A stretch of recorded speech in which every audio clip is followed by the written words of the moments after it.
Cheers.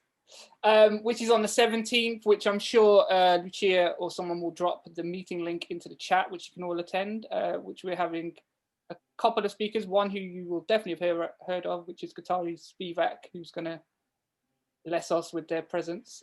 Yeah, only the big names for us, Gagi, that's why you're here. At this seminar, we're really very happy that Gagi Bhattacharya, Professor of Sociology at UEL.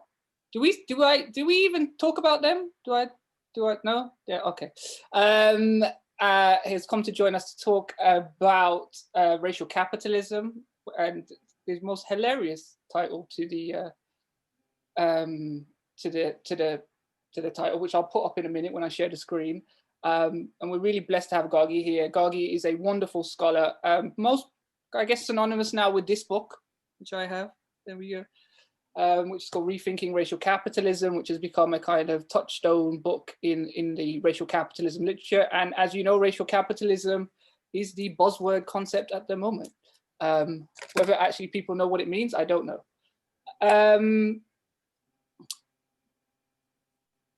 Yeah, we'll do that at the end. Yeah, so we'll get cracking on. I think that's all the intro you need, right? Gagi's brilliant. I'm going to share my screen and be her slide man. I think the way we're going to do this is she's going to talk for a little bit and then we're just going to open it up. Yeah, all right, cool. Here we go. And there we go. Do you see your slides? Yes, excellent. Okay. Thank you. You're in charge so now. much. Okay, right. Well, you can see what I'm thinking. I'm going to try not to talk for ages because I seem to be doing too much talking these days. And well, times are bad, aren't they? So if you think this is bad, see what comes next. Racial capitalism and catastrophic business as usual. And as I tried to say in the blurb that I sent to John, I thought how funny miserablest I was with that title. And I thought, maybe I'll stop trying to be like that. That maybe it's not as clever as I think to be able to predict that more and more horror is coming and is still with us. So in an attempt to not be my usual self, I've tried it a bit differently. So I'll tell you the story and I'll try and tell it quickly. Can we move on one, please?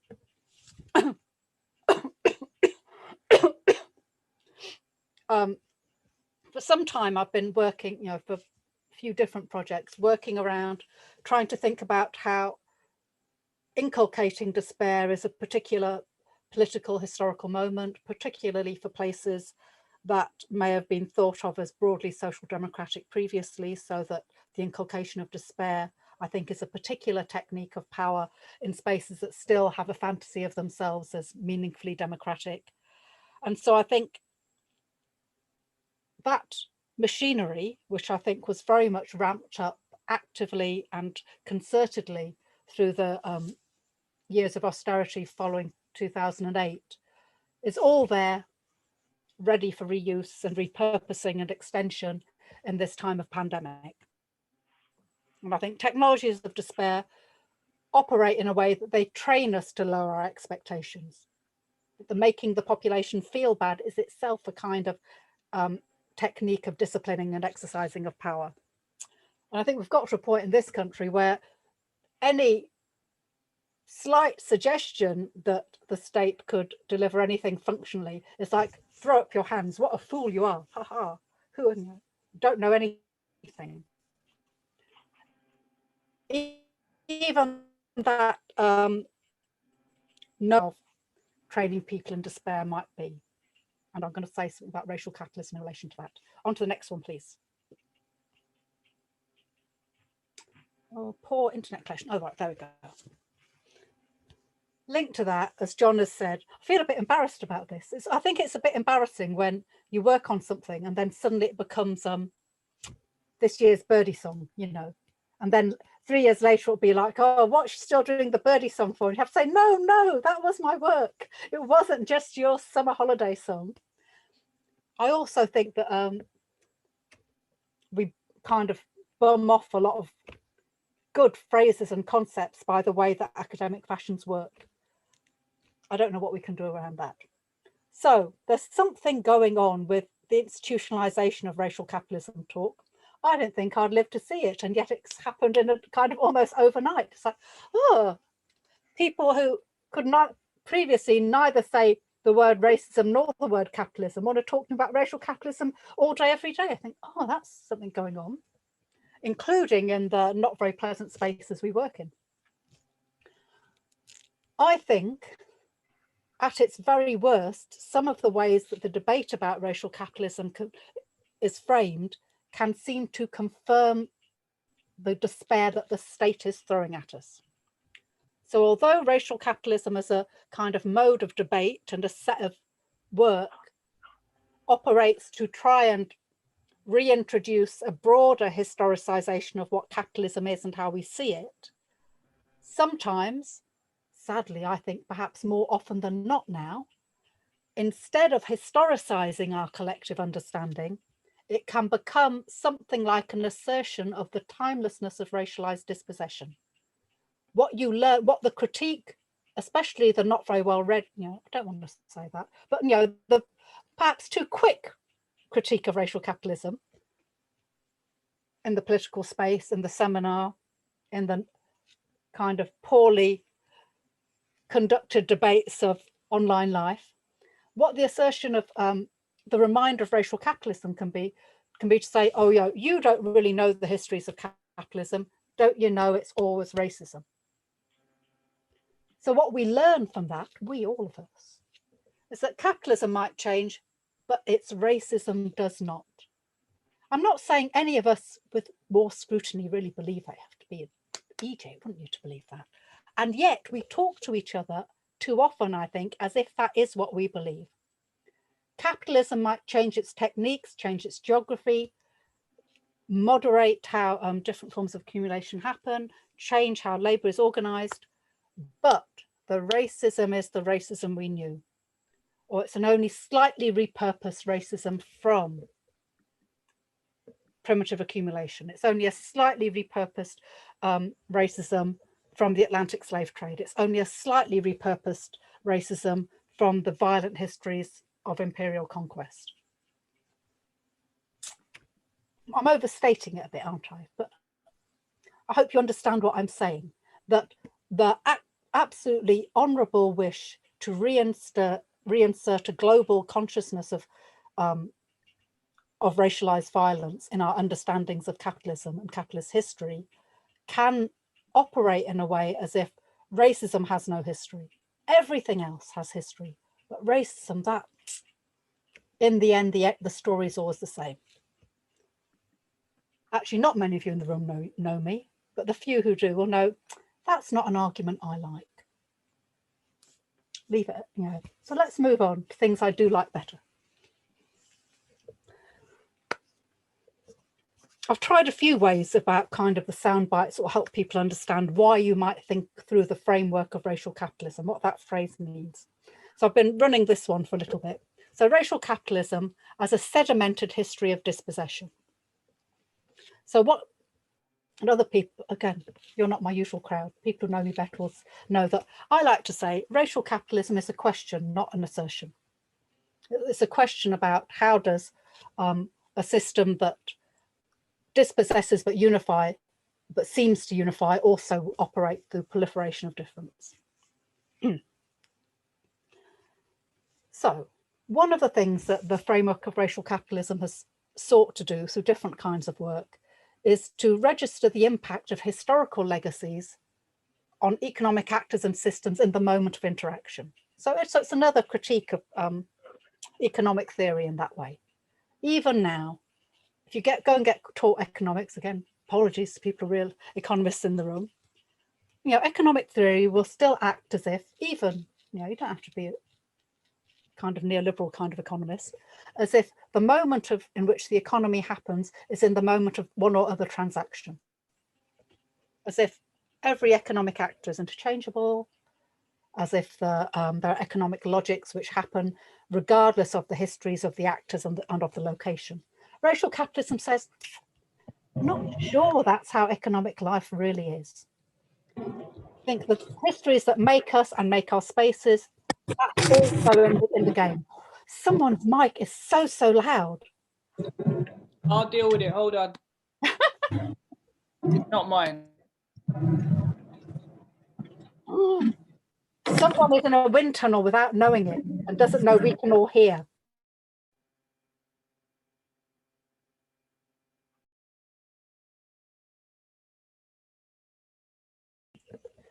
See, that was an active lesson in the limits of authoritarianism.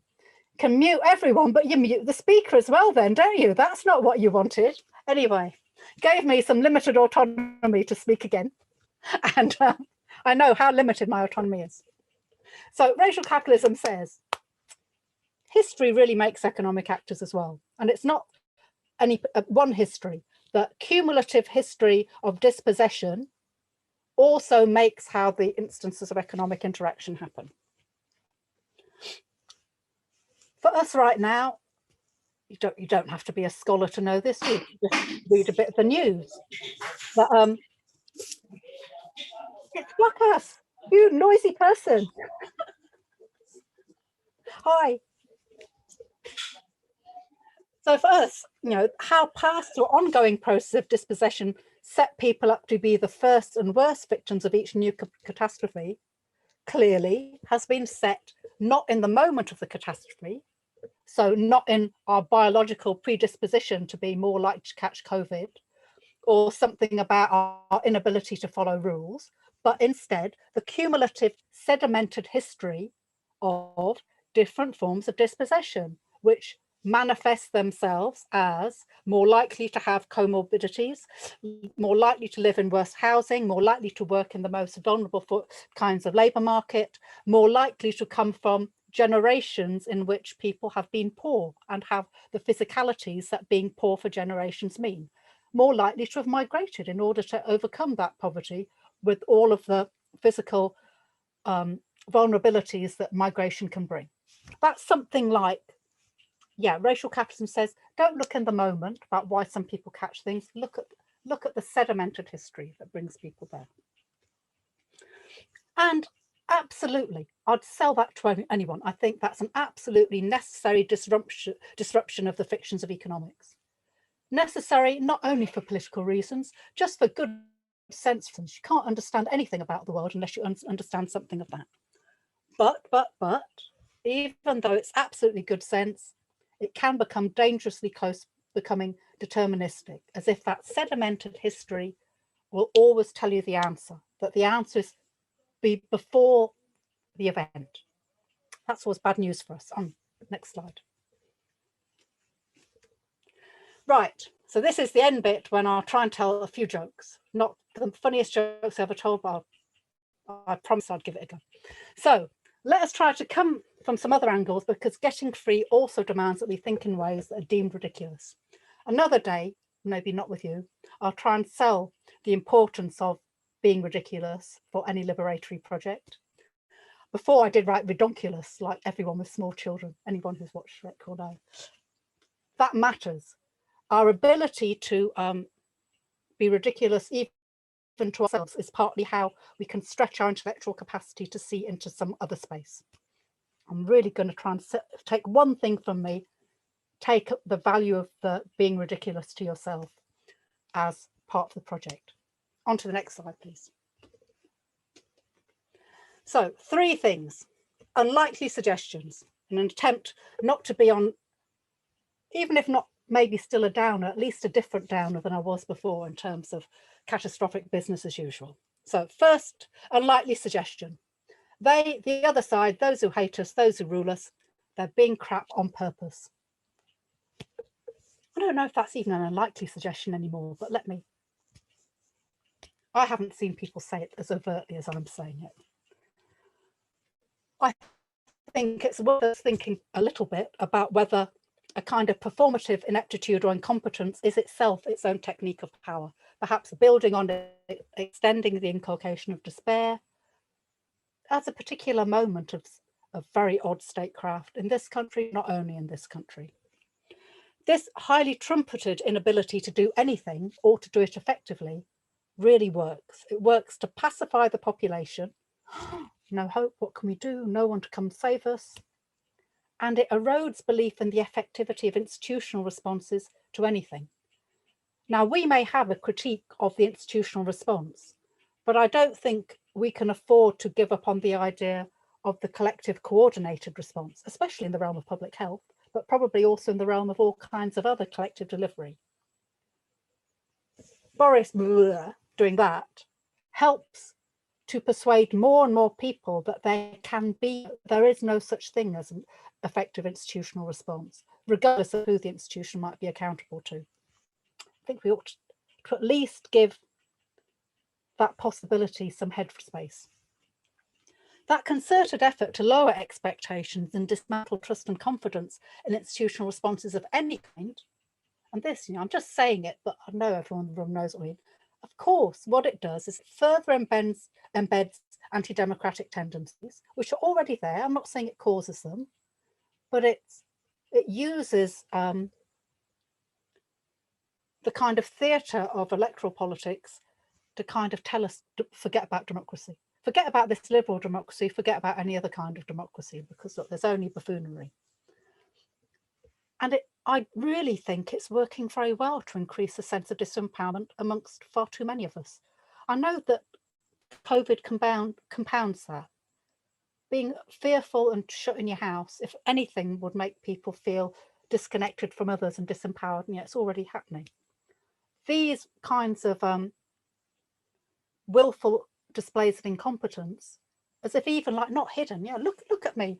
You think the last week's was bad, look at this week's, whoa! That kind of circus, I think is working to mute people's sense of possibility and connection to each other. I think that's a technique of power. Okay, on to the next one. Okay, this is not as funny, and I didn't even make the last one as funny as it should be, but that was one with all the jokes in. Unlikely suggestion number 2. Things are pretty crappy, but not in the ways you thought. That's always something the left should think, I think.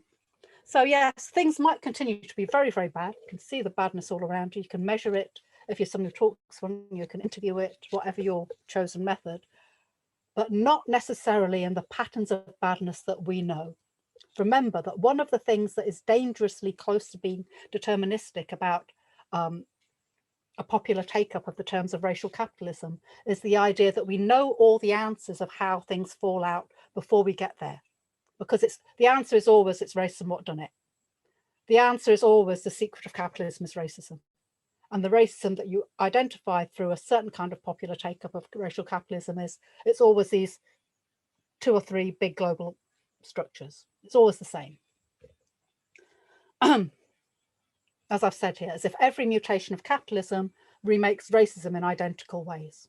So it doesn't, Keynesian to neoliberal, global south, the global north, all of it just becomes the same outcome in terms of the pattern of racism. One thing I think that is worth, again, a little bit of headspace, worth a ridiculous thought or two amongst us, is our new catastrophe may at once further entrench long-standing inequalities. That's the critique of racial capitalism, that sedimented history of dispossession shapes how people, their outcomes in the right now. Oh no, it's gone. I needed to that last slide for a little bit more, sorry. But at the same time, it does something new and unexpected, equally ugly and horrible, but not quite what we thought before. New modes and patterns of dispossession and exclusion, and ones that we just can't quite predict or understand immediately yet. Just because it's bad doesn't mean it's bad in the same way. And that's another thing I think is worth a thought. And now the next one, sorry. And unlikely suggestion number 3. See, this one I think is the one that's likely to make people angriest. Not only the same old racism. And I think, well, I'd be interested in what people have to think about that. I think people get really angry if you say, new racisms, how dare you? There's only my old racism and there's no change there. It's always been like this for all eternity. Right. The logic of racial capitalism, the analytic logic, warns us, actually trains us to say, look for the proliferation of racisms in each phase of a renewed catastrophe. Don't just look for the sameness, look for how it gets remade in different ways. Maybe similar logics, but capturing new populations, articulated in different ways, spitting out some people, pulling some in. That's part of the tumult of racial capitalism. So not merely a hardening of racialized divisions, but also the emergence, I'm calling them new racial formations because I couldn't remember what the proper phrasing was. But not only that many different groups might be racialized in ways that wreck their lives, but might be racialized in ways that wreck their lives, and that process of racialization may further disrupt the possibility of solidarity or even recognition between them. So this is not like a multiculturalist model of racism, that I hate you and I hate you and I hate you too. Might hate all of us, but no, it doesn't work like that. Instead, it's a model where the dispersal of life chances and activity and where the economy happens and how people can see themselves and articulate themselves happens in a way that when I battle to be human in this little way, even the claim I make can only be framed by knocking you off your humanness again. It creates a series of zero-sum games. I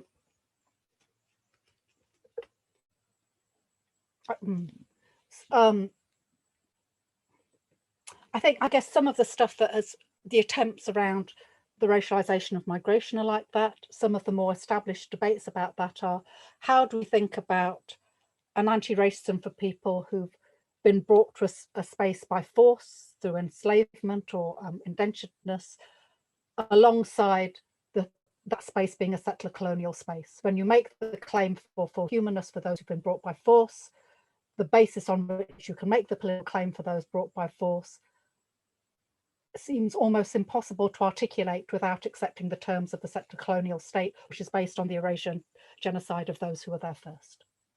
So that's, everyone has to still claim their humanness. What else can you do? But we're not set against each other only through a Daily Mail headline. It's not like, oh, if we just saw through the Daily Mail headline, it's all over. We're materially placed in ways that our political claims tread on each other. That's scary shit, I think, but still worth some headspace again. So that's the end of that bit. So then I've got another couple of slides about the discussion. Right. This is what wasn't as cheery as I wanted to be, but I wasn't as miserable as I could have been. This is what I think all of us across different areas of work should be saying to ourselves. What would it mean for people who have the good fortune to spend at least some little bits of our life trying to learn things, to orient ourselves towards collective survival? How do we use our sometimes elite educations to uncover possibility without shying away from how very, very bad things are? So it's just a small, this is my irritation with how all of the best songs of the progressive left get taken up in academic space. I don't want to spend another second of my life in spaces about how our analysis confirms that life is really shit and aren't we clever at knowing it's shit. That's the extent of our education. You think, not learnt much. But it's difficult, isn't it? Because things really are shit. So it's like, oh, that's hard. So somehow we have to use our analytic skills about how truly shit things are towards reframing every difficulty towards what can be done. And I'll just say in passing, not because it's you, but just because I'd say it anywhere right now, somehow away from the tendency to escalate disagreement on which the academy relies. Because who cares? Okay, next slide, end slide. So this is, I thought we might talk about this, but clearly I'm not always here, so it depends what else you want to talk about. So I think it's worth thinking about how pandemic, as one particular instance that is also shaped by racial capitalism, disrupts possibilities of solidarity. And you have to think how, if you're going to say how we respond. And I think there are some, there's some scary stuff happening, isn't there, about how you disrupt solidarity. And both ends of the electoral spectrum are operating in slightly loopy ways, so that there's something to be said in that, and what would on the ground work look like. Next one, oh, this is my favorite. And if anyone would even indulge me for 2 minutes to talk about this, I'll love you forever. How do we resist the push to call for a more effectively authoritarian state, especially when that push is conjured up by that performative incompetence of government, that longing for someone to try and come and do a better job? Someone lock me in my house more effectively. Someone make the trains run on time. Oh my word, someone come and be a real bloke and brush your hair. You can hear why I want to talk about it. And the last one. This is the bigger question, isn't it? Like if I and others are going to carry on working on racial capitalism, and I probably am for a while more, because I've got some other pages of notes that I want to put together into something. How can we relearn our understanding of racial capitalism, which I still think is one of the best of questions, one of the most urgent of questions, as a way of thinking about possibility, not only as a confirmation of entrenched racism? Because I think we're doing ourselves and everyone who ever worked in that field a disservice if it's just a phrase of saying, but it's all racist, isn't it? Right, so that's it. Ta-da. How long did I go? A bit longer than I thought, sorry. No, that's great, Gargi. Thank you. Thank you very much. I'm just going to stop sharing my screen. There we go. Cool. A lot to digest. There you go. Lauren Wong is always good with the emoticons with the clapping. All right. How do we want to do this? Should we just open up? I already chat too much, so maybe if we've got questions, we can. You can unmute yourself and ask. Does anyone want to go first? Or you could raise your hand if I can see it.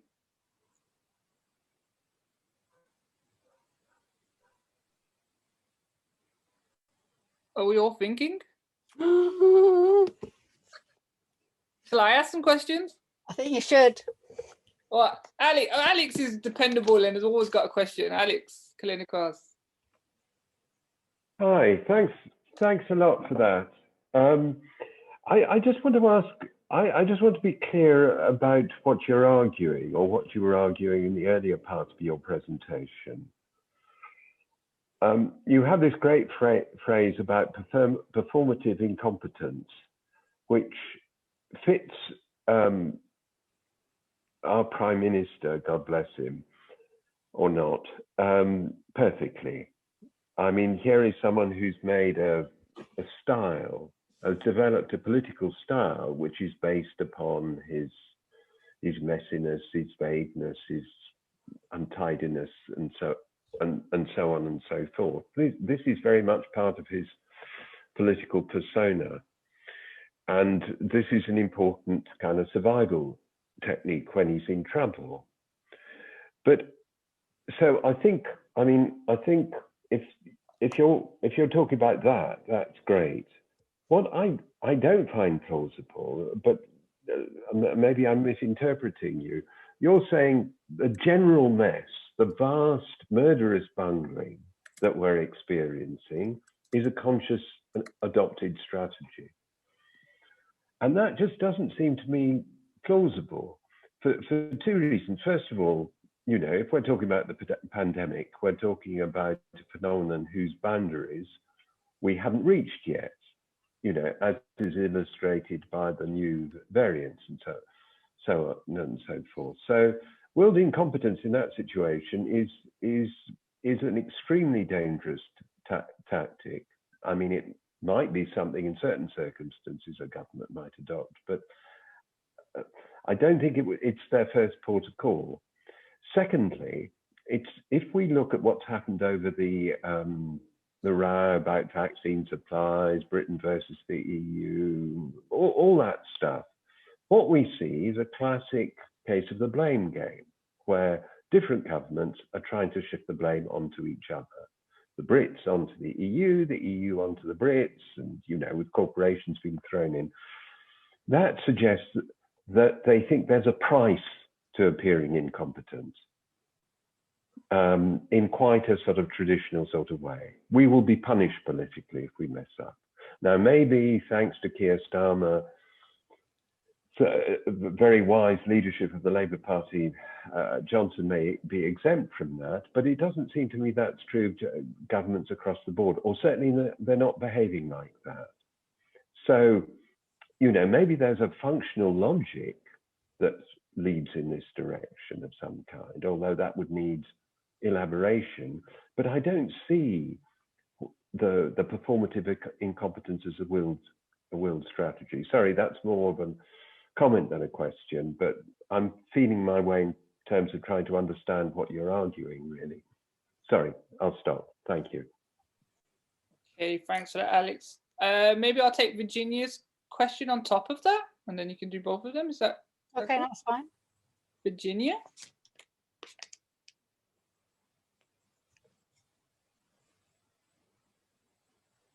Virginia, do you want to unmute yourself and maybe ask the question? No? Okay. Oh, cool. Can you hear me? Yeah. Can you hear me now? Okay. Just speaking to racial capitalism, an old Marxist friend of mine in New York who teaches history at a community college, and I don't know whether that's relevant in particular, but she is in despair about the discussions of racial capitalism, because she said, what do people actually think, that capitalism without racism would be okay? You know, so I think that, you know, I just wanted to throw that into the mix, you know, if anybody wants to take that up. That's about it at the moment. Thanks. Yeah, cool. I don't think we have any other questions. Yeah. Should I say some things? Okay, yeah. So I think performative incompetence, you know, it's funnier because we've got Boris, but Boris is only the kind of clownish performance of it, isn't he? That some of the things that we might think of as performative incompetence, in very recent history, the global north would say this is the failing or near failing state, this is the corrupt state, this is the post-conflict state, this is most of the global south. And so then that's not particularly around a persona, although there might be personas who perform it, but it's about enacting state policies in which malfunction of the policy is actually part of the technique of power, so that you kind of mute people's claims on what the state will give them. You disrupt people's sets of political engagement with the state. Now, I think the Boris government is absolutely using some of those techniques, and that Boris himself is just the show bit of it. I don't think that's the same as them sitting in a room and like, oh, let's do this all badly. But I think their collective commitment to a certain kind of rolling back of the state, plus their commitment to certain kinds of asset stripping, work very well alongside kind of let's do this craply. I don't think they say let's do this craply, but I don't think the let's do this craply is the same as, oh no. I don't know how to say it more than that. And I think that that's worth some consideration for us, not only here, but in many places. I think pandemic intensifies tendencies in different political spaces. So it's clearly different things happening. But that's both of interest and importance to us, isn't it? That, and perhaps ways of buffoonery that might have bumbled along, don't bumble along as well in the moment of pandemic for some of the reasons that have been said, you know, that the stakes are so very, very high. But I still think there's something interesting about, if not a willful messing up, a kind of celebration of poor planning, perhaps not in public health, perhaps in some other areas, or as part of a way of saying, well, it was never the state's business to plan this anyway. What did you expect? That's why the state shouldn't be in this line of business. Britain's been in something like that conversation for some decades, but it's intensified since 2008. Austerity built a whole kind of machinery of retreat around it. So there are more and more areas where the state couldn't, wouldn't, shouldn't do things, did them badly. Modes of distribution which clearly don't distribute anything, so people kind of starving in their living rooms and dying. That's a version of willful incompetence as well. if you have and I think Boris is kind of, as you say, almost like the living embodiment of that political moment. He's not the only one, though. And there are plenty of places that are doing things like that without, as far as I know, because I don't know their politics as well, those kind of personifications of it. And yet still in this battle about what does the state owe any of us, it works to make people feel like, well, even if I could ever get to the place of making the claim on the state for what is my entitlement, they'd only mess it up and if anything, make my life worse. I've forgotten to say that. That's part of how this works as a technique of power, that to try to pursue your rightful entitlement to some kind of aid that is administered by the state or some kind of practice that operates through the state, not only could be incompetently done, but then could be redirected at you in a punitive way. I don't know how more to say, I don't have at my fingertips all the details, but people who probably do field work in different places probably recognize what I'm saying. It'd be very hard, I think anyone who's looked at welfare reform in this country and other places in recent times will understand what I'm saying, but also, I don't know, your food ration in India, that's been known for ages, and when forgotten when the card and the electronic card for it came up, it's well known that one of the reasons why there's such poor take up is because of the quite rightly held fear that to allow yourself to be more documented by a state which ostensibly promises you this much rice, this much oil, this much other basic food stuff every week, every month, will only bring more horror upon you and your family, not less. That's a version of willful incompetence, to show that the thing that you're trying to give, in fact, either you can't give it, and or if you give it, you won't give it, and you'll give something else that's even worse. Anyway, blank looks across the room, so no one knows what I'm talking about. And on racial capitalism, that's what I'm trying to say. I think people who only know the phrase racial capitalism may say the kind of thing that Virginia said. Racial capitalism is not a way of saying capitalism is bad because it's racist. It's a way of saying we will never come together in a way that rebuilds all our lives and our humanness, which can only come by dismantling and overtaking and surpassing and going beyond and breaking apart capitalism, unless we think about how histories of racialization and racialized dispossession split us from each other, disrupt the possibility of class agency, and make freedom further away, not closer. That's the question.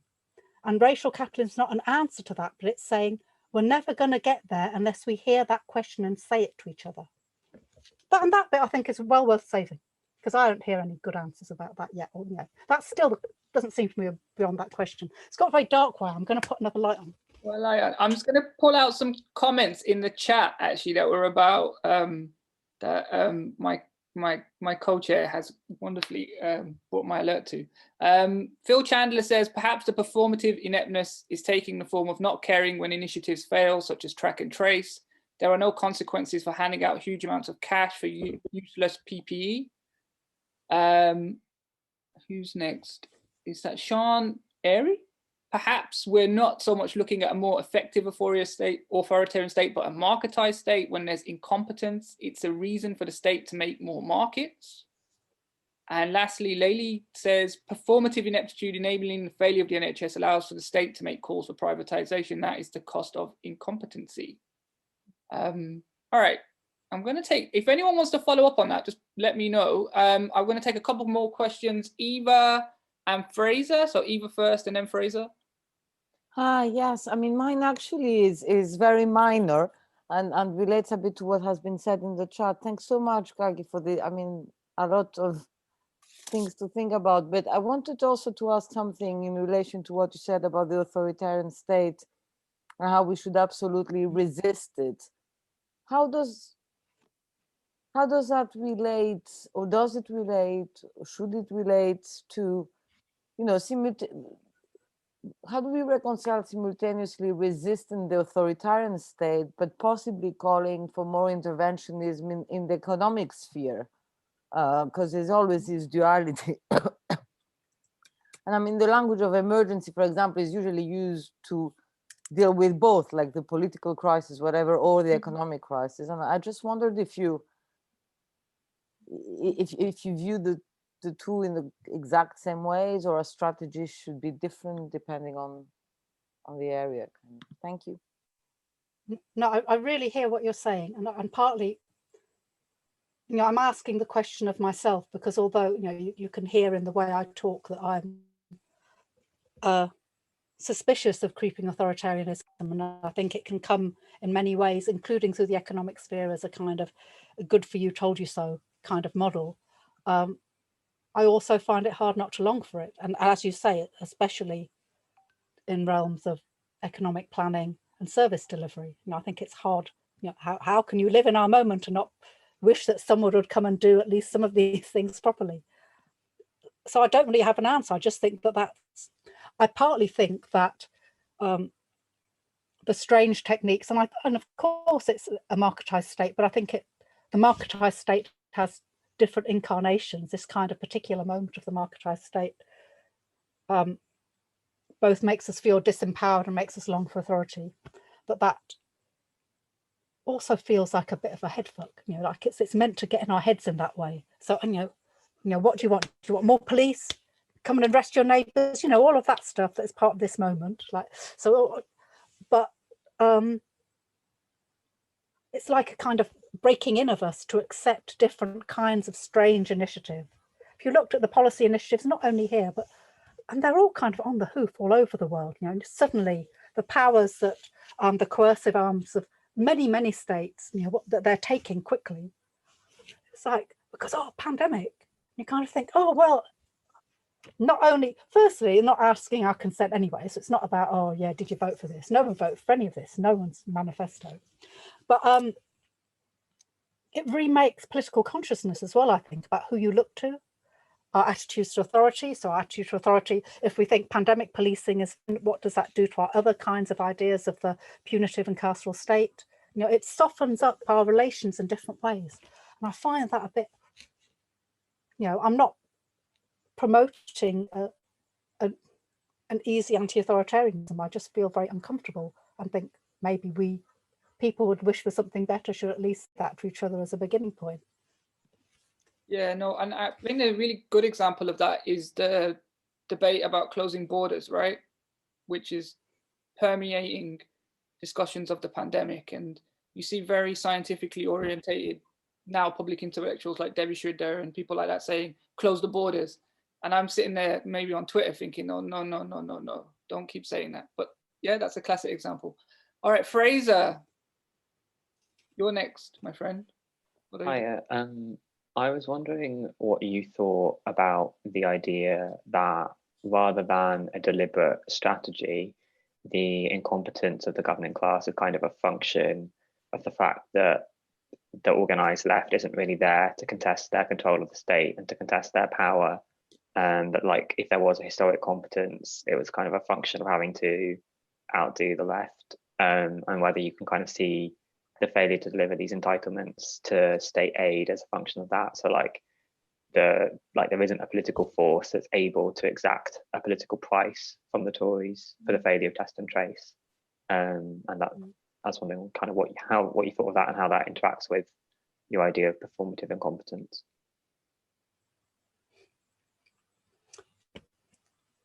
Again, it's hard not to be in Britain and kind of nod heavily, isn't it? Because you can hear what's happening, that rightly or wrongly, mainstream British political life had an idea that we had a semi-functioning democracy.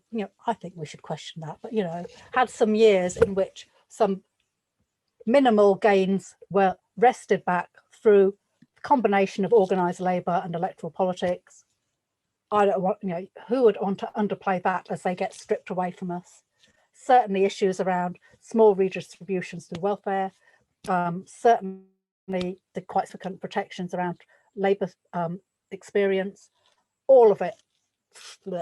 And whatever theatre is happening in terms of the mainstream electoral process in this country, it isn't one of to and fro, is it? It's like Boris goes like this, and Keir says, aha, but have you seen my flag? And let me pose with it again. That's pretty much whole interaction right now. So that's not neither here nor there, is it? Like there's no content to that interaction. not only is it not forensic taking apart, there's no content about actual events, the public theatre of electoral politics. But I do wonder if partly it's almost, the incompetence is almost a kind of aristocratic model of power rather than what we've come to think of as an elected version of power. And again, I see that, I think, in other places. And I think the thing about every power suddenly being an emergency power seems more reminiscent of different kinds of feudal or aristocratic power, that any power can be taken by the state because of the kind of emergency we're living through. And that and the mechanisms of accountability, not only is there an opposition, or is there an organised left? There is a kind of organised left, but it's not an organised electoral left. So I think the battles we're seeing are around, is it safe to go into work? Can you use anything, any kind of legal or collective mobilisation instrument to prevent going into work when you think it's dangerous? They're real huge battles, and they're not only happening here. And also just the kind of collective horror about how endangered we're making some of the most frontline workers. But none of that is connected to where we think mainstream state decisions and policy happens. So it's not like nothing is happening. It's not changing the day-to-day practice, because the day-to-day practice of the state is meant to happen in this theatre of you say this and I say, oh, they say that. Well, none of that's happening.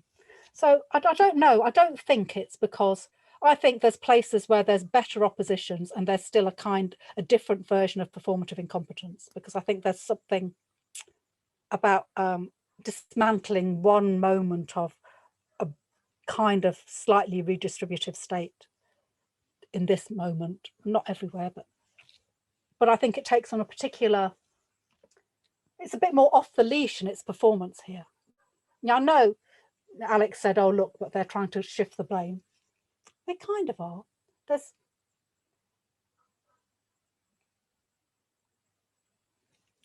a kind of happy to say anythingness, which I think has not always been in UK electoral politics. And I think that means a kind of shamelessness. And that, I think, is a particular theatrical moment in British politics. But I think there are places where the opposition parties and the kind of structures between electoral politics and street politics are more developed, where you still have people governing who are failing on purpose, I think, or failing partially on purpose. So I think a little bit, but not totally. That's just my hunch. I haven't, other people might have better info about other places. Okay, couple of stuff in the chat. Sam says that the UK vaccine rollout also kind of works on this performative incompetence, because essentially it was a gamble on a whole bunch of big pharmaceutical companies, which may or may not have come on true. Which is, yeah, true. We now are oversupplied and stuff.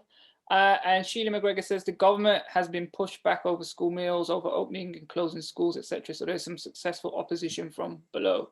Yeah, and with Marcus Rashford as leading it. Alex, got your hand back up. No one else got questions. Alex, you can have another go.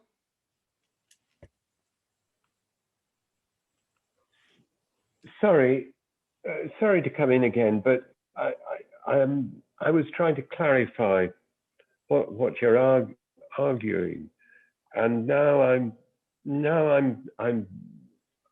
I don't think I agree.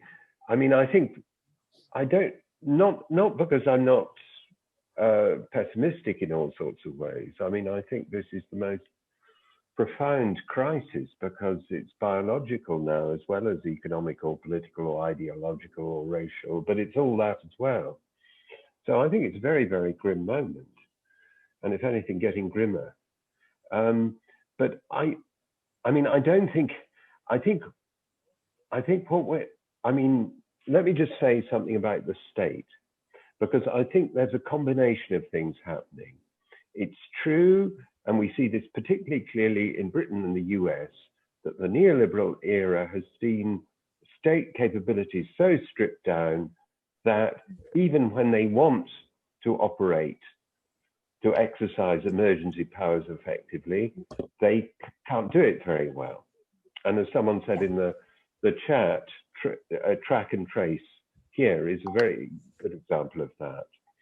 But at the same time, we see actually, in a certain bizarre way, a complex way, a move back to a redistributive state. You know, Biden is debating with the Congress, the Republicans in Congress, a stimulus package worth $1.9 trillion, including checks into everyone's pockets. People say that the checks that people have already got is one of the things that's feeding all this day trader frenzy on Wall Street. Here, the government has borrowed I think it's 425 billion pounds in treasury, by selling treasury bonds, which have been bought by the Bank of England. This is funding a huge increase in public spending, which has redistributive elements. Now, if you look at the total picture, it's not so simple, because we have Jeff Bezos getting even more obscenely rich thanks to what Amazon has been able to do in the pandemic. But I don't think it's simply a picture of a further move away from a redistributive state. They are being forced to, with different degrees of willingness, depending on their politics and class interests, to move back in the direction of a more redistributive state. So yeah, no, I mean, that's something that I do quite strongly disagree now. I also think that Sheila's quite right to point out that it is possible to resist quite effectively. The problem is that other trade unions haven't had the guts, or maybe the power, that the teachers have been able to use. But the teachers have set a very important example for all of us. Sorry, I'll stop there. So I don't disagree with what you're saying, and I'm not saying that performative incompetence means that the state, it's performative, isn't it? It's not absolute incompetence. As we say, if they want to go and deport some people, detain some people, they're not incompetent then, are they? But the ways in which you enact your state policy, which disrupts the trust of at least some of the population, if not a big portion of the population, in the competence of the state to enact that delivery, whether it's redistributive or service, that acts as a technique of power. It stops some people claiming it. We know that, and that's built into the logics of even the states that are doing these things. It's absolutely built into the logic of how the British state decides things. And that distrust, which pushes people away from even trying to make the claim to which they're entitled in one way or another, operates alongside these other things, like, you know, the punitive policing logic and those things, so that those things happen as well. So, you know, that's pretty much all I'm saying. It's not very contentious, actually. Okay.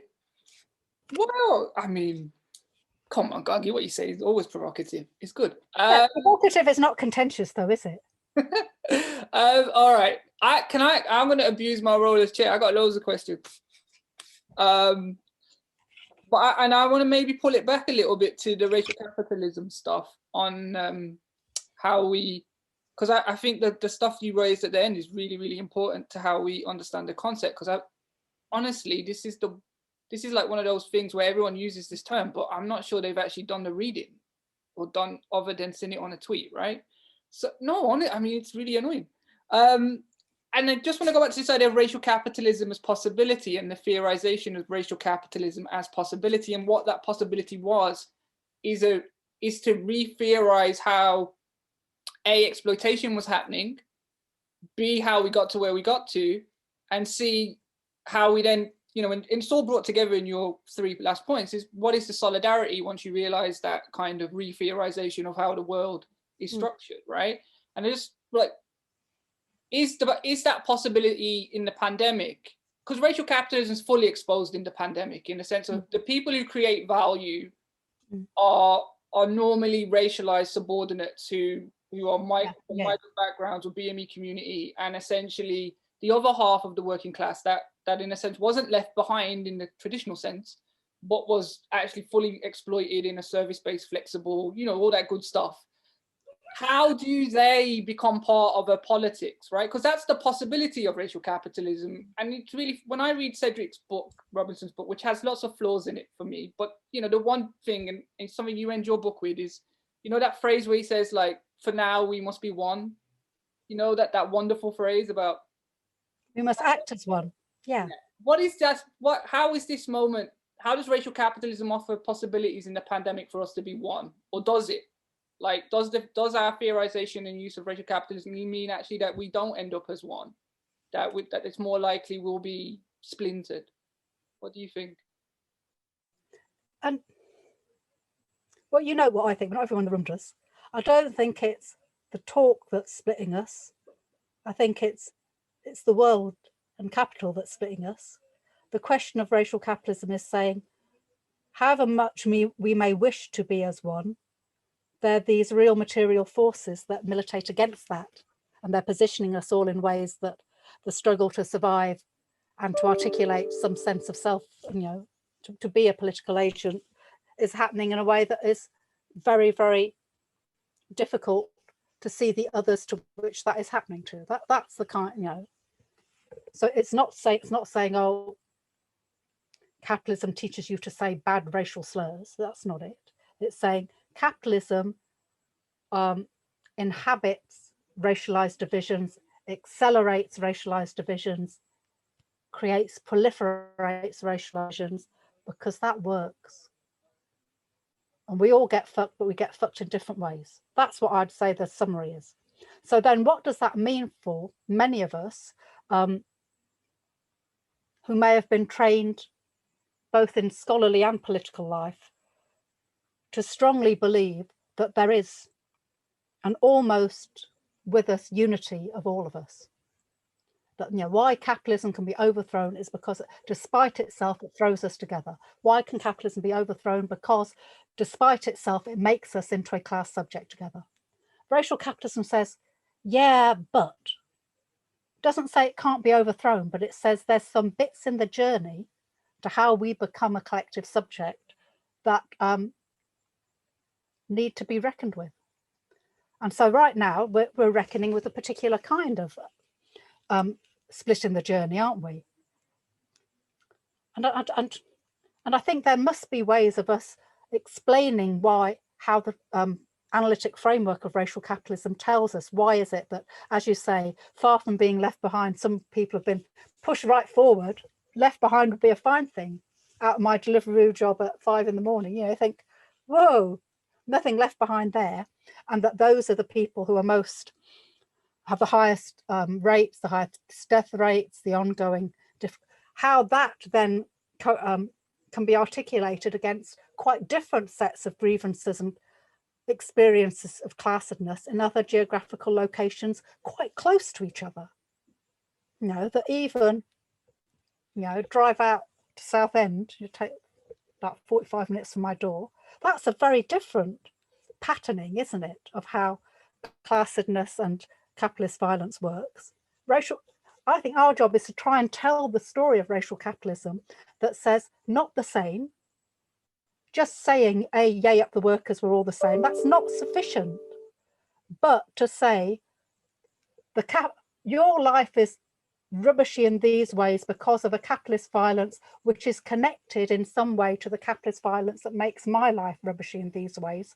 And it's only by us trying to understand those simultaneous, parallel, overlapping, yet not quite the same modes of capitalist violence that make our lives rubbishy, that we can even begin to think about what solidarity, collectivity, simultaneous action might be. And that, you know, those questions might be slightly different political and analytic questions in different locations. But I don't see how we go forward without at least knowing how to ask those questions in the spaces and work with people to understand them. That's what I think needs to be mapped. And it will be a different mapping for different constituencies. Okay, thank you. That's really cool. I'm going to pick up a couple of comments in the chat, and then I'll come to Anna and Lawrence. Don't worry, I see you. Here we go. Liz says, really appreciated your call for the scholarship to focus on resistance, hope, and alternatives. Could you speak more concretely about some of these alternatives? I think they mean what some of these alternatives could be or look like. So just retain that in your head, Gargi. Sheila says that Black Lives Matter showed a sense of one, I guess answering Liz's question, a mixed movement with Black generals mobilized around the world. And Virginia says the absence of resources to help people self-isolate and survive without working is pointed out constantly, but doesn't shift government. Okay, so that's linked back to the previous discussion, which we can loop back into another question. So remember that, and I think that question that Liz is raising is really about horizons, right? Like, what is the horizon, which I think racial capitalism shifts. And you talked about that a bit with the kind of land and labor issue earlier. Anna, do you want to go next? Sure. Hello. Thank you for this talk. You gave me so much to chew on. I'm going to try not to ramble with this. You know, I'm thinking about these questions that you posed, you know, specifically these ones of like reorienting our analytical skills towards what can be done. And also, you know, like, how does this pandemic disrupt possibilities and what solidarity can look like? And, you know, I'm thinking from my own perspective as an educator and an organizer, that's really what's been the difference, right? As how we do that is in doing the work of what can be done, is in organizing, right? You know, when the pandemic hit, a group of us in our union tried to start kind of contextualizing and politicizing the pandemic to try to mobilize our union members, our faculty, and we're running into a lot of challenges, I think, of our faculty seeing themselves as organizers, as seeing themselves beyond like just pure academics. Then I'm in Seattle, Washington, and West Coast US, and you know, I teach at this community college, Seattle Central College, which is right across this, in Capitol Hill, right across the street from where the Capitol Hill occupied protest zone emerged, CHOP, and the Justice for George Floyd movement emerged, and the movement to defund SPD, Seattle Police Department emerged. So a lot of the people who were out there who were active in creating that space and in that movement were our students. It was our students who were out there getting tear gassed by police. It was and that movement really shifted, I think, our faculty in a way that made that made kind of moving them possible. And how we responded to that was we really put ourselves on the ground. You know, like, I think that was key, like moving beyond just purely kind of like using our analytics, like really going out on the ground and using them and putting them to work. We were one of the main, this kind of core 5 of us were kind of the main behind organizing this rally that expelled the Seattle Police Officers Guild, their union, out of our labor council. We were, you know, we've done a lot that was like real solidarity with the movement, and we formed a cross-union collective called Labor for Black Lives out of that we're still kind of working together. And, you know, and I think that kind of organizing has been really key, because one, it's, you know, it's that kind of solidarity that really kind of calls to question, I think, a lot of what you're talking about, for a lot of different reasons, like one being, you know, how racism changes, like how neoliberal universities have been able to co-opt like the language of multiculturalism and anti-racism so that a lot of the faces of our exploitation look like us, right? It's like BIPOC women who are saying, fuck your hazard pay, and, you know, like, so it's just all of these things that are coming together, but it's our organizing that really kind of made the difference. And I'm wondering if you can maybe, if you've seen that yourself at UEL, or if anyone else here is able to kind of speak to that and maybe some of the challenges that have emerged, and what, you know, what our own organizing on the ground can kind of help sort of develop some of the questions that you posed here. Amazing. And I think we should all send you a round of applause for what you achieved.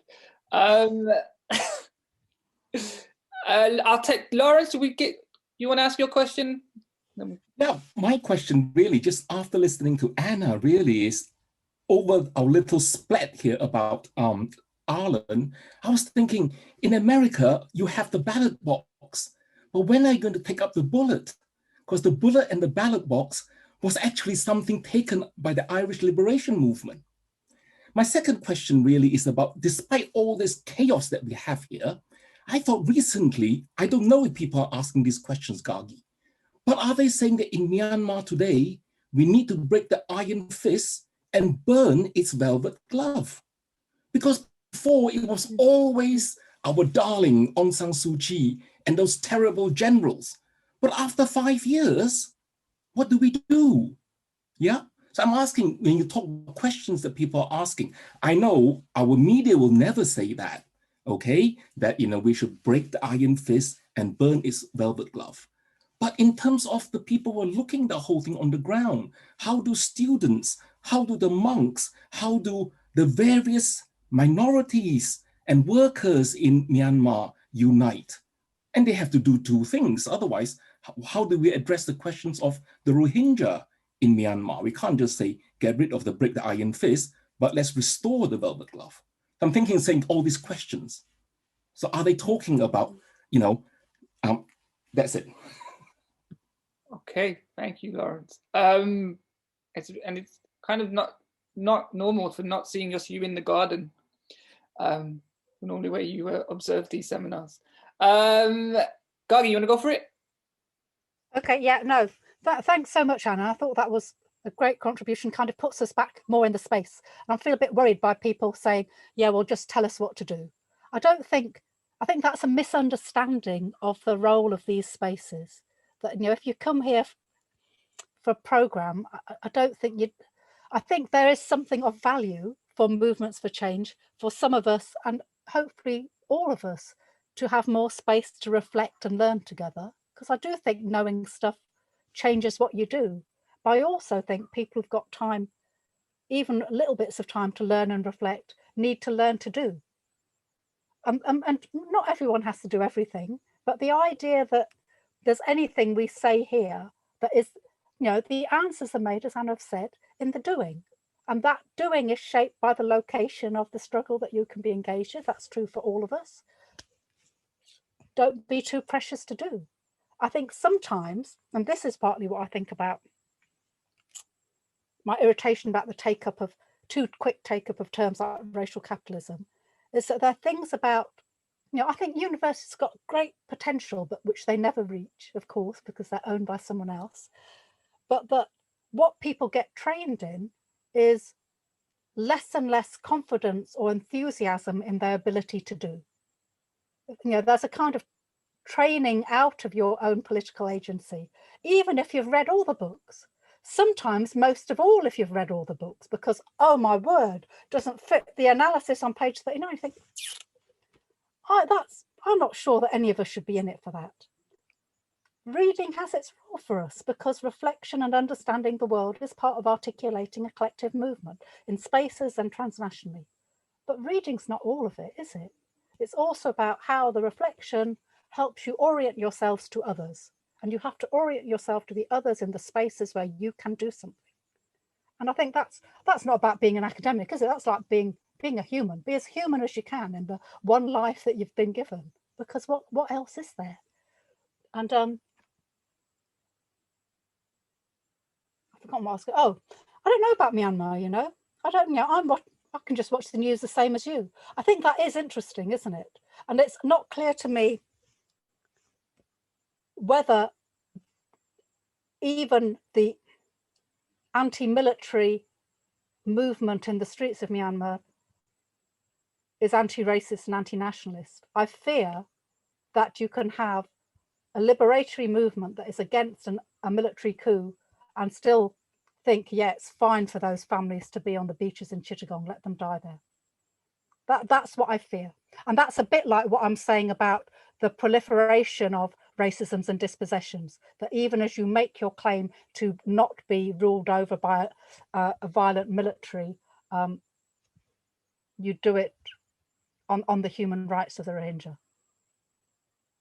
That doesn't mean that can't be unpacked, but without, people in the room might know this space much better. I only know what terrible BBC News tells me, but I've never seen anyone report a popular kind of solidarity within Myanmar from non-Rohingya towards the Rohingya people. And really forgive me, I know nothing about this, so people should tell me. But that's I've never seen a whiff of it. Now, in fairness, we hardly ever see a whiff of any kind of political voice from Myanmar, so that wouldn't mean it doesn't exist. But anyway, you've heard what I have to say. Cool. Wendy? Yeah, hi. Thanks so much for your talk and for your book. And I also kind of I'm coming from UC San Diego, so I'm in the UC system, and a group of us have been sort of meeting quite frequently, where we have a group called UCFTP, which is a kind of cops off campus endeavor, and FTP can mean a whole bunch of things, but one of the sort of issues, if we're talking about sort of concrete sort of organizing that we've sort of run into, which is I think relevant to this talk, has been sort of this question of urgency and this question of tactics. And so there are a lot of different kinds of people in the space. We're all faculty and sort of deliberately meeting as faculty, trying to see if there are ways we can kind of work through the entire 10 campus system to get cops off campus and beyond. But sort of this question of, what we've run into is, I think there are some folks for whom sort of abolition of the police is very, very urgent. And then for people for whom sort of it's urgent, but not in the same sort of visceral way. And so that sort of kind of plays out in terms of our discussion of tactics. And so what do we do? What is the speed with which we're doing it? Do we focus on mutual aid and political education? Do we do direct actions and formulate an escalation strategy in order to, kind of, I don't know, do things like occupy polling stations? Or are we going to devote our energies to organizing a strike, and what would that look like? So there are sort of interesting ways in which I think kind of what we bring, sort of our own positionalities and the own sort of communities to which we're tied, are really sort of producing a lot of debate and discussion around sort of what our campaign primary sort of energies are going to be devoted to. So I just wanted to share that a lot of these sort of conversations about even who we are as faculty, and what we bring into it and what our vulnerabilities are really sort of playing out in terms of what we decide to devote our all very limited capacities towards. So yeah, I'll just throw that into the mix. Okay, so we don't have any more questions. Maybe I'll start picking on people. Wendy got a hand up, or Shorty gone? Who? Wendy Matsumura? Wendy just my asked, screen. Wendy just asked the last question. Oh, I see. Oh, sorry, that was you. Sorry, I didn't know that was you speaking. Sorry. Didn't show you that you were, no, okay. No, these are all people who've not put their hands down yet. No, yeah, they're what we call old hands. I'm quite interested in maybe some of our group who might want to ask some questions. I want to ask people, do you think I'm wrong to think that people, even people who are kind of on our side, long for a bit more authoritarianism now, or a bit torn about, the things that like John's saying, oh, no borders, that, oh no, bring up the border. Don't we all want 10,000 more police? Yeah. Lucia's got a hand up. Okay.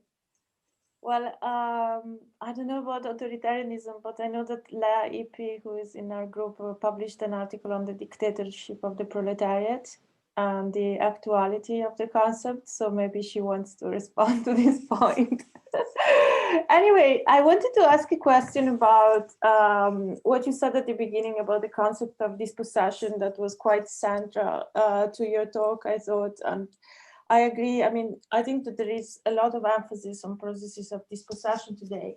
But in terms of also, and I agree that, well, we shouldn't expect you to elaborate a program here, but in terms of programmatic views, so my impression is that we should pay more attention on the links between exploitation and dispossession, that there has been a bit of a kind of a separation between the analysis of the two processes, and that this kind of linking up the two processes can help us develop a program in terms of how to connect struggles around dispossession and imperialism and also ecology, and struggles against exploitation, impoverishment today.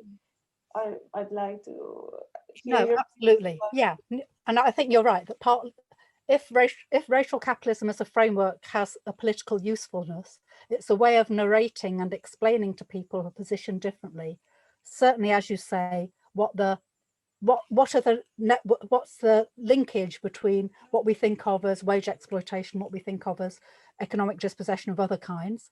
Actually, can we start to see gradations between those things, of mixed up things, of the groups who they are wage exploited, but not only, or they're dispossessed within the labour market, or they're hyper policed in ways that changes their economic status and possibilities. But how do we develop our both analytic and organising language around that? Because that's the kind of stuff that solidarity is made of, isn't it? That my life is not your life, but I'm beginning to understand that why your life is like that is the same reason my life is like this. That must be our job, surely. And I think that's the game we're in.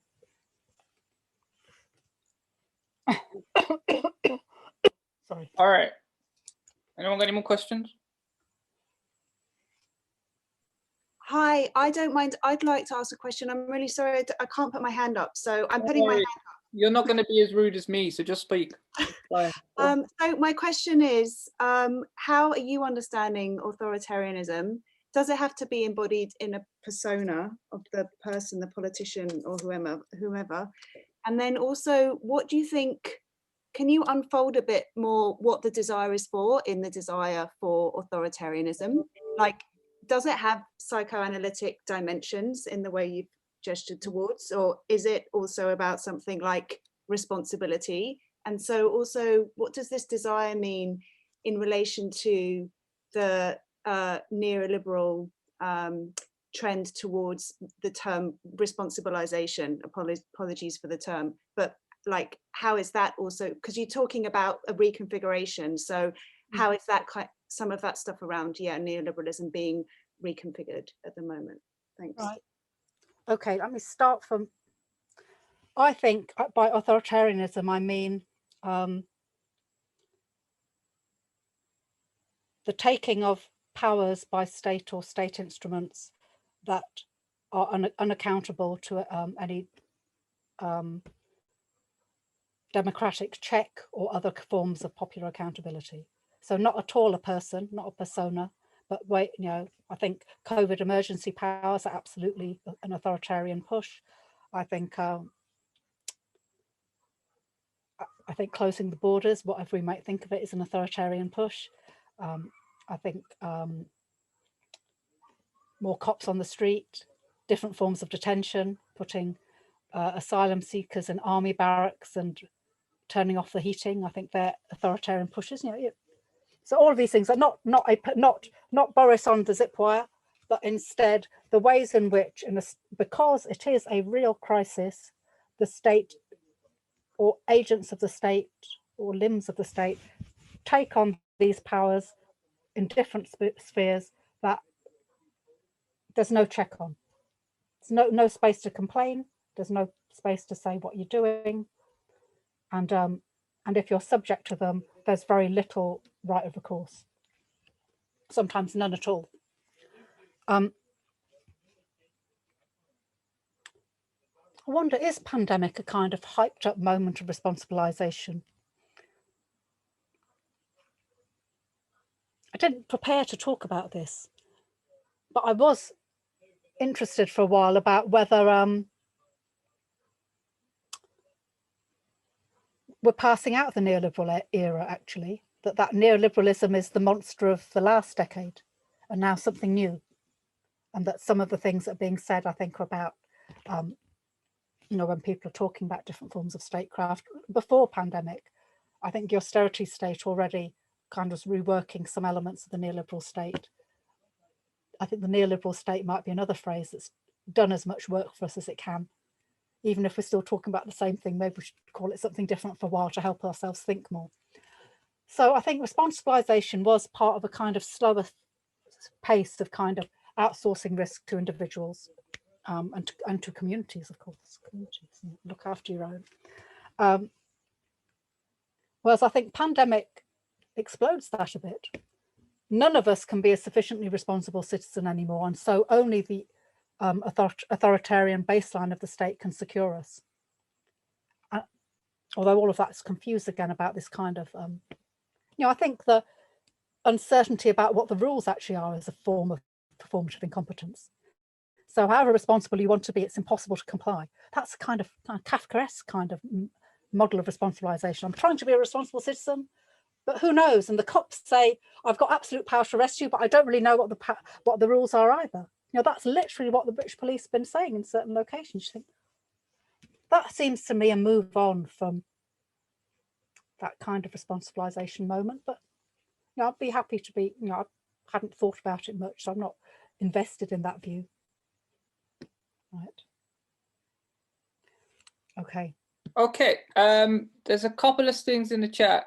We're apologizing because actually we would have had more than 100 people in here.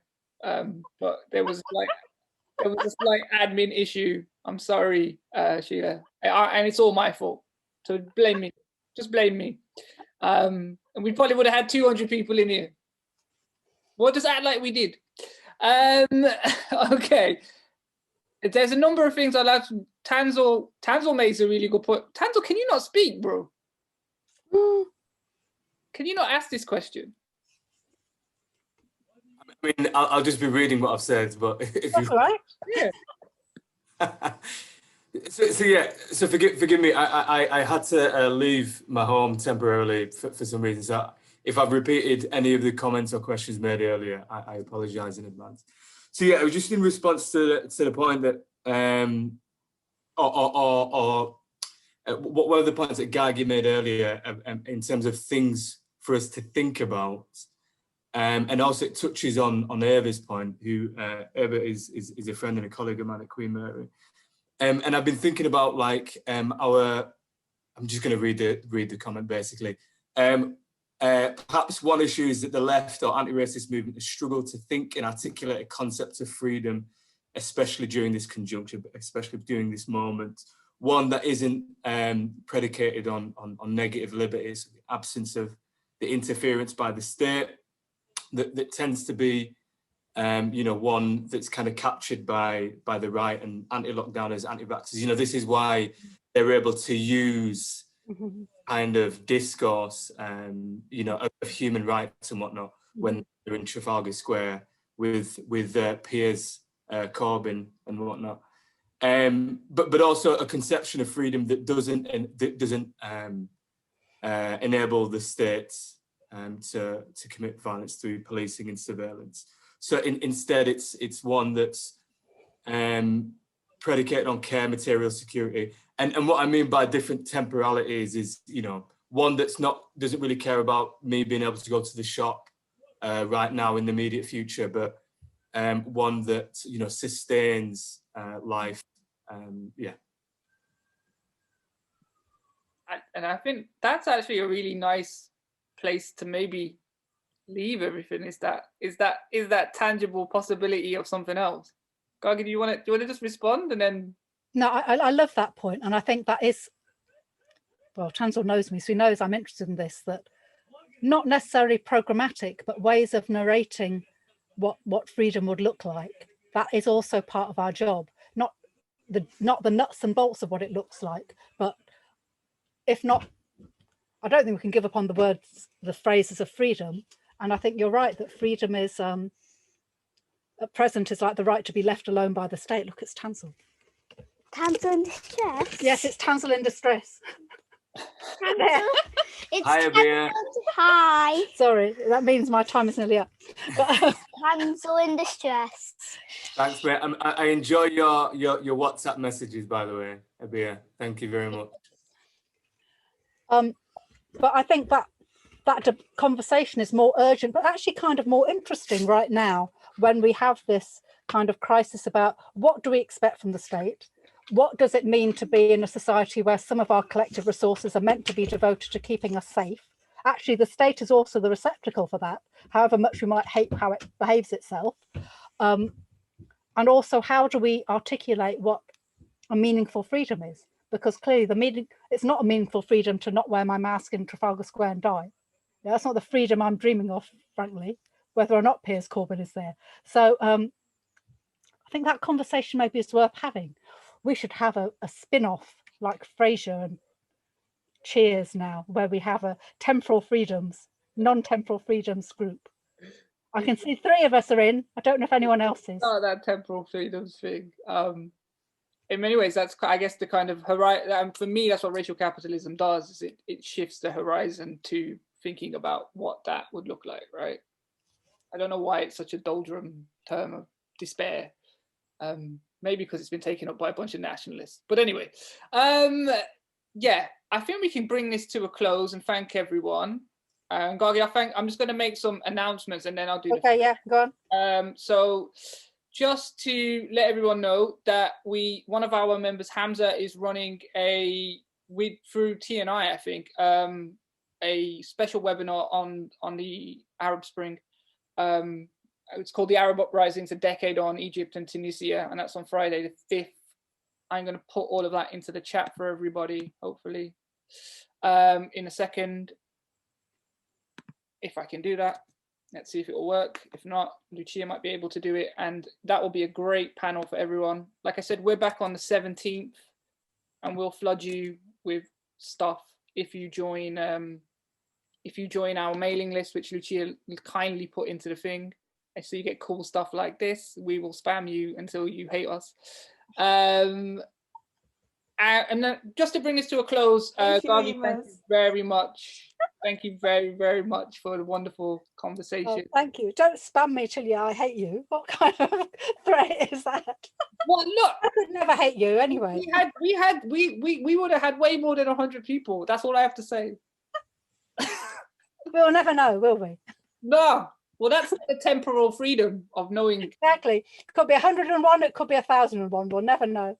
But yeah, we will see everyone on the 17th with the launch of the handbook of Marxism, post-Marxism with Spivak. And we will have over 100 people for sure. All right. All right. Thank you. Thank you so much. Bye. Bye, everyone. Take care. Stay safe. Cheers.